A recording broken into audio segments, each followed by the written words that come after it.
If you snore, here's the thing. If you snore, which most of you do, just turn your body over, right? Because men just have to lay on their backs. You just want to share the most annoying quality for like 9 hours. Just turn your body away from us. That's all we want. That's it.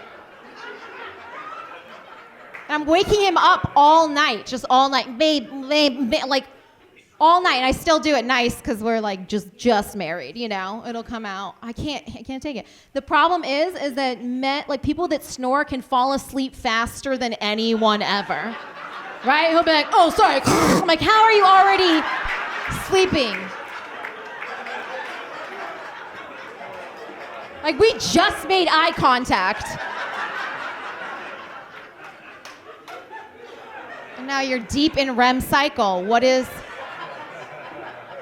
I can't do it. I can't take it. And then he's doing like this new thing too. This new thing where like I try to wake him up and he'll be like, what's up? What's up? Oh, I was just wondering your thoughts on global warming. Like you're snoring.